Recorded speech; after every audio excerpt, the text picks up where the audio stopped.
Buenos dias, Gunners Collective TV. Back at it, you already know. Like a torta with some snack habits. Bye up, bye up. Let's get to the intro.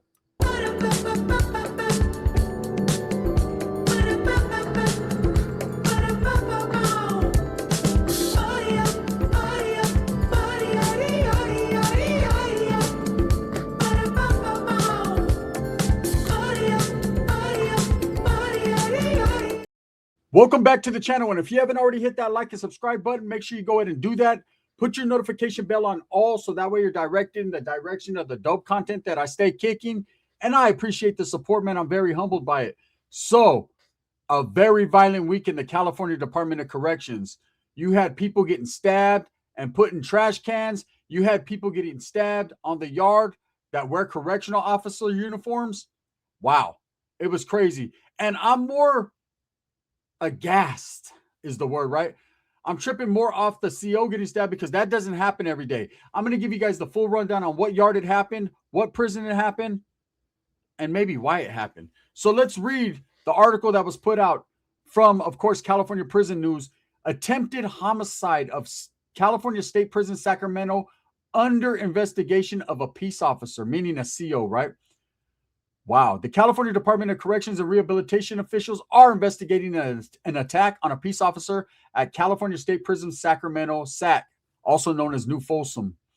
They're investigating it as an attempted homicide. On March 9th, 2026, at approximately 10:15 a.m., incarcerated person John C. Blaylock allegedly attacked a correction officer in a cell block.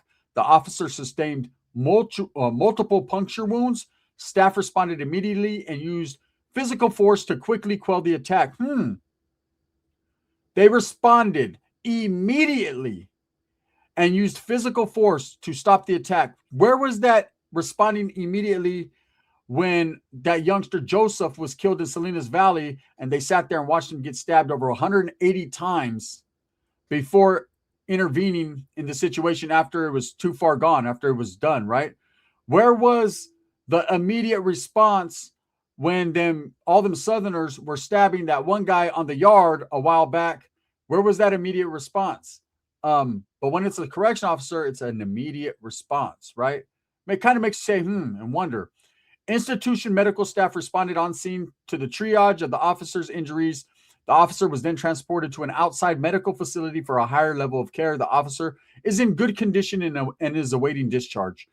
An improvised weapon was found at the scene, meaning a shank, a prison knife, a piece, a pedazo, whatever you want to call it. Blaylock will be placed in restricted housing pending investigation in the case, so he's in ad seg right now. SAC officials are currently investigating the incident. The case will be referred to the Sacramento County District Attorney's Office for a felony prosecution. So he's probably going to be charged with attempted murder. But let's get to who exactly he is. Blaylock, 56, was most recently received from Los Angeles County on June 23rd, 2000. Hey, my birthday. June 23rd, 2004, sentenced to life with the possibility of parole for attempted first-degree murder of a peace officer, firefighter, as a third strike. So he had tried to kill a firefighter on the street. So he has a history of authority. He has a history of not getting along with authority. He's actually in prison on a life case for trying to kill a firefighter. It's crazy, right? Let me see. With enhancements of discharge and use of a firearm and prior, so he shot the peace officer. While incarcerated on November 4, 2014, he was sentenced by Los Angeles County to life with the possibility of parole for assault by an incarcerated person with a deadly weapon or force likely to cause great bodily injury as a third striker. On August 16, 2023, he was sentenced by San Bernardino County to life without parole for second-degree murder of a peace officer. So, this man has an extensive history of hitting authority figures, peace officers, cops, firefighters, COs, doesn't matter what it is. He doesn't quite get along with authority figures, and that's just what it is. Now, the reasoning behind the newest attack, I'm sure was the same as the others. This man does not take advice, direction, or any type of lip from anybody who he seems to see as an authority figure. And there's people like that. I've been around a lot of old school convicts that for one reason or another blame everything what they've been through and what they're going through on the correction officers. And that's not the truth. The truth is most COs are not as bad as people make them out to be. Most are just trying to do their job. Most are in a fucking hostile, violent environment, man. They got families. They're just trying to get back to their families. But just like a gang member, you know what you sign up for. Anytime you cross the threshold of that prison gate and you go in there, you are of an understanding that your life is not in your hands anymore. It is in the inmates or the convicts' hands. And any type of disrespect can be deemed as so. And dudes are not playing there, especially when they're lifers. You know, you have to watch what you say and how you carry yourself around lifers differently from everyone else. Now, you're supposed to treat everybody with respect. But when it comes to lifers, there's just a different level of respect that they feel they deserve. Righteously, that's their home. They're never going to leave it. That is their life now. Them walls that surround them is all that they have, right? So little things that out here on the streets or even to regular inmates that don't matter, like canteen items, letters, pictures, things like that, hey, if it gets lost in the shuffle, it is what it is. You're getting out in a couple of years, you can make more memories. These guys only can hold on to the memories that they have. And so a picture of a family member might be the only picture they have of their parent or their kid or whatever. Letters from a girlfriend, you know, that smells like her because of her perfume. These things right here you have to take into account are like all they have in the world. And it means so much to them that if a CO wants to come and be Billy Badass and disrespect them and rip up their pictures or their letters, which happens quite frequently during cell searches, they destroy their property, destroy things, then it is what it is. Let me explain to you a story, man. I was in a California prison, okay? I was in a dorm setting in SADF was the prison, right? Corcoran, New Corcoran is what it's called, SADF by some, right? It's called the California Treatment Facility. And there's they have an extensive drug program for people that, you know, have drug issues and whatever, but it's pretty much just a prison. I was on a level 3 yard there. And so I was housed in the gym, which is fucking basically an overflow from the cell blocks. There are cell blocks. It was a 270 design. But then, of course, they had the gym. And I ain't going to lie, man, I like doing time in the gym. There was more wiggle room. There was a lot going on. There was drugs. There was gambling. There was tattooing. There was a lot of shit you can get involved into, right? Now, for the most part, a lot of the COs there were relaxed. They let people do their program. They didn't care about tattooing. They didn't care about smoking cigarettes. They didn't care about any of that. As long as you didn't front them off, as long as you weren't fighting or trying to stab someone, of course, they're going to have to do their job. But for the most part, they let you just run free and do your thing. Let's just keep it respectful. I remember the COs there. They were all pretty cool, but there was this one particular chick, right? She was newer and she looked good. I'm going to be honest with you. She was the type of female that most guys would admire. She wore skin tight pants. So everybody was on her. Like every dude was trying to get at her. And it came out later on, there was a dude from Maravilla that actually snatched her, right? He smacked her. He got her, right? He was hitting at her, whatever. But she was also sleeping with a lot of the COs. See, a lot of the female COs, not all of them, but a lot of them, just like all the inmates and all the convicts are trying to look at them and get at them, so are the COs. A lot of them married, whatever. They don't care, man. She's a good-looking female. They're trying to pop at her. You know what I'm saying? And this chick knew the way she looked. You know, she's one of those women that knew she had that. So she utilized all these COs to do her dirty work. And she was a very disrespectful person. She would snatch your mattress off the bunk, throw it on the ground, rip your letters up, just destroy your property. And she did this numerous times to a lot of different people. But every time someone tried to say something, she would snatch them up, put them in the hole, write up a 115 real quick on them. Or she would threaten them with, hey, don't make me go get some of the guys. They'll do anything for me. She was talking about the COs. And they did. They'd come in, goon squad, snatch you up. You're fucking with her. Right? And like they were all just protective of her. But she was the problem. Well, a lot of the COs that were there, they started to notice that she was the problem. So they started to get at each other, amongst each other, like, hey, man, this bitch is going to cause a wreck. Someone's going to do something. Case in point, there was a dude named Psycho. I'm not going to tell you where he was from, but he was a Southerner. I'll say that, right? And lifer, he was a lifer, man. He was cool. I remember his bunk had its own wall. So there was a double bunk, and there was no one in his bunk area with them. They kept him like single bunked. And he had so much property because I don't know why he got moved out of a cell and into there. I know he was trying to get back into the cell. He had an appeal coming up, so he had all his boxes of legal work. And these lifers, they have boxes and boxes and boxes of legal work. So he'd always be doing legal work, and he'd always be drawing. And this dude had like every color pencil they ever sold since the 80s, right? And he had all this stuff. He had all those color pencils and these pictures, these plastic pictures drinking for Kool-Aid or whatever. He had all his color pencils in that, all his artwork and art supplies were on that bunk, the bottom bunk. He had fucking just a lot of stuff, right? And he was on the top bunk. And so this chick decided she was going to pick on him. She came the first time, destroyed, threw all his color pencils all over the ground, threw his mattress off, mixed up all his legal work, which he had, however he had it, and he told her, hey, why you fucking with me, man? I'm cool. And he was a quiet dude, cool dude. You could tell he was vicious, violent, was not the one to play with, but he didn't act like that. You could tell, don't fuck with him, right?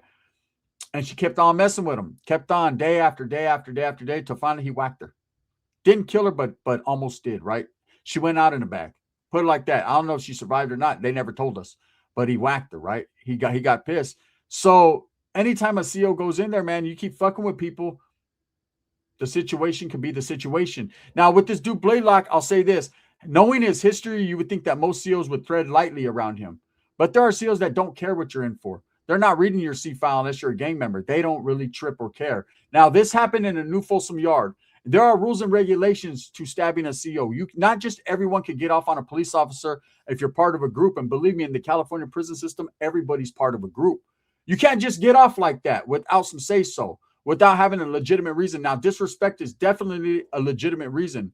And the thing is, if you're disrespecting and it pops off on the spot, you better make it worth it, because you're going to have to answer for your fucking actions and your reaction. That's just how that goes. There's different groups whose politics are a little bit worse than others, man. And they're going to really fucking make you explain why you did that. And you fucked off all the money that's going on the yard and the reason why everyone's on lockdown. Because they immediately place the institution, prison, yard, whatever you're on lockdown pending investigation, because they don't know, especially when it's like Southsiders or Northerners or whites. And look, no disrespect to the brothers, but they know, man, especially when it's North and South and whites, the cops will put that shit on lockdown for at least a week to 2 weeks, usually, because they don't know if something came from the back or if something came from someone who has say-so saying, hey, all cops got a green light on them. So they're very cautious, right? Usually with the brothers, man, if there's disrespect to the brothers and the brothers decide to get off on the CO, it's a 1 or 2 day lockdown so they can trip out, because they know the brothers, man, ain't really tripping like that. They're not all tripping like, say, North or South would be all tripping, right? And whites. And so that's how that goes.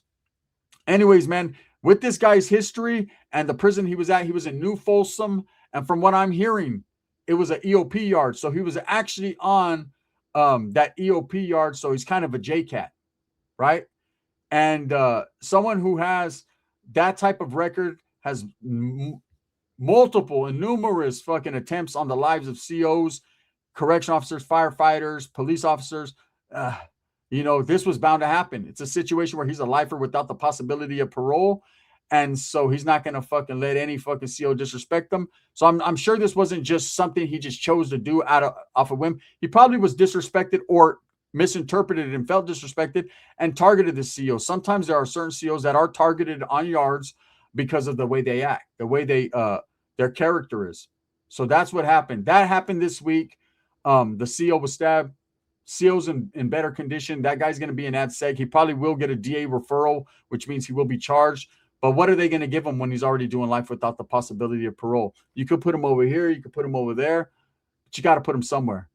The way it is nowadays, man, he'll probably get right back out into the yard. Now, when you stab COs and when you do violent acts, assault correction officers, that means everywhere you go, that goes in your jacket. And believe me, COs are going to be waiting for him. So I don't think this guy's going to have a comfortable stay the rest of his time, but I guess we'll have to wait and see. Now, the other event that occurred, man, it's a sad situation, was a Norteno that was actually killed this week and placed in a trash can. Right now, when I first seen the picture of him, there was something that I was like, man, I've seen him before. And of course, I remember his mugshot from when he got caught up. I'm going to read to you what happened to him this week, where it went down, who he is, what he's incarcerated for, and all that good stuff, right?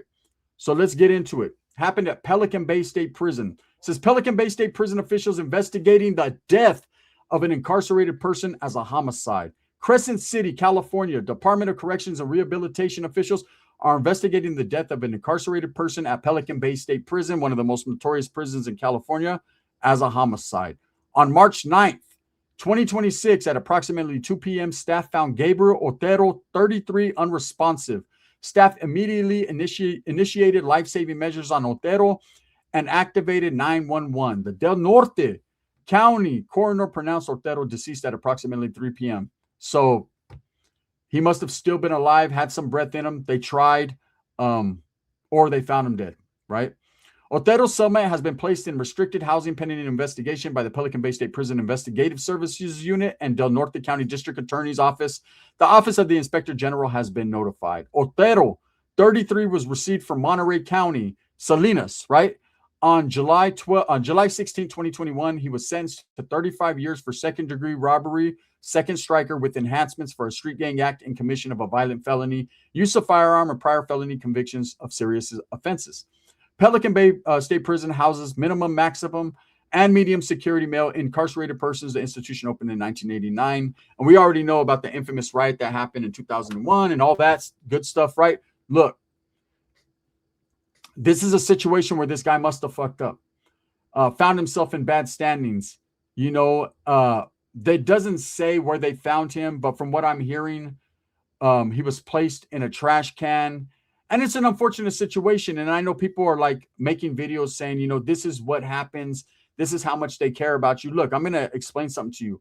When you fall into bad standings, when you're no longer embraced within the household of the Norteno movement, Southsiders, whites, brothers, man, others, it doesn't matter where you're from. When you are no longer in good standings, they're going to leave you laying. Okay, so that means them placing him in a trash can was just another way, not as disrespect, but a way to get away from the situation and to distance themselves from the situation. He was killed on that yard, and I've seen it happen before. I'll tell you guys a story. So I was out of state doing time, and there was some good old woods there, brother, right? And these woods were crazy. They were their own faction of the wood faction. And these particular individuals were not the ones to play with. They were heavily into the racial shit. They were just not the ones to play with. But at the same time, they had it going on in the yard. They used to hit for black. They used to hit for clear. They used to hit for all that good stuff that everyone wanted on the yard. So people tolerated them. And there was probably about 10 members of this particular little group of the wood organization, right? People tolerated them. They bullied people. They extorted people. They did a lot on that yard, a lot of bad things. They were always caught up in fighting, assaults, smashing people, stabbing people, like just what they did. And it seemed like they were always re-released back to the yard after doing ad seg time, right? Some were charged with attempted homicides and all that. But I remember this group just wasn't the ones. They were known to not be the ones to play with. But because they were hitting on that yard, everyone hated them and loved them at the same time. So in this particular situation, there was a young wood that came in. And they immediately sunk their claws into him and was like, hey, bro, we got dope. We got this. What we need you to do is bring it in. However, he was bringing it in. That I'm not going to tell you how that was happening. But he hooked it up with whoever he hooked it up with on the streets. And they got in correspondence with their people. And anyways, he started bringing in stuff frequently every weekend for them. And there was a situation where he had 2 zips that he swallowed and he was supposed to throw them up, right? One came out, the other one didn't. Dude was panicking because these guys were not the type to play. They wanted their shit. They gave him 24 hours to do whatever he had to do, and it just wouldn't come out, right?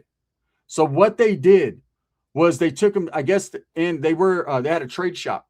And this particular trade shop, I think it was a wood shop or whatever it was. It was a trade shop. These guys all went to that same shop, got that youngster, man. He was a younger dude, and ripped his whole stomach open to get their dope.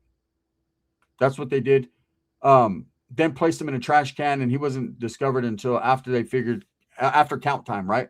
So I've seen it happen before. It's just getting rid of evidence. So this thing happening with the Norteno, I seen Renegade Media did a video on it, and he's the one that put out there that and I got to give him his shit. He put it out there. I don't know where he gets his information from, but he seems to know all the details of everything. But anyways, he put out a video saying that this guy was found in the trash can, which wasn't put out there publicly. So whoever told him that. If this was the truth, and if this is the case, man, I don't think they did it because they don't care about you and they're disloyal. I think they did it because they were trying to get rid of the evidence and get rid of his body and distance themselves. Now, of course, how they got his cellie, you know, of course, when you die in a cell, the immediate suspect's going to be your cellie. I remember when Manos from Manos Sosa, who's very well known in prison, when he passed, he actually wrote a letter He took his own life in the cell, and he actually wrote his letter. He sent his cellie off to pill call, told him to stay out there on pill line so he could do his thing, right? And left a letter saying that my cellie was not involved. This is all me, right? So that's the first person they're going to snatch up. Will they snatch up others in this investigation? I don't know. All I can tell you right now is the only details that I know is that he was in bad standings. He fell out of favor with his group, and it just is what it is. I know I seen Renegade Media's video. He said the tattoos, the this, or that. None of that matters anymore. When you're no longer good, I don't care if you have a well-got bird on the tip of your nose, man. You're no longer good anymore, and you're lucky they don't cut it off you. It's just crazy, But that's what happens in situations like this. So, anyways, that's two things that happen on the exact same day in the California prison system this week. Two stories, two crazy incidences, and that's just California prison living. With that being said, thumbs up or thumbs down. Heavy's going to be the head that wears the crown. I'm going to continue to strive, struggle, and strive for what I honestly and truly believe in, and that's the betterment of all people. Now, everybody in these stories that I told you about, they all got charged. They all got more time, and it just is what it is. That's what's going to happen. But a lot of these guys that do crimes like this are lifers always, or they're doing buku dates, Buck Roger dates, and they don't give a shit. When you're committed to a group and you do what you do done, and that's it. Okay? This video is sponsored by Barrio Liquors out there in Turlock, California. If you're ever in the Turlock area, make sure you pull up to the Barrio and get you some icy to drink. Also, this video is sponsored by Sticks and Stones Yard Service in Tucson, Arizona. If you need someone to do some good yard service work for you and you want to support the Raza small businesses, tap in with the homeboy Sticks and Stones, and also by Veterans Benefits Consulting. I will be bringing you guys in the future the details on what that entails, but I'll just tell you guys right now, for my veterans, it's a great thing, a really lovely thing, man. This is the gun. Bang, bang.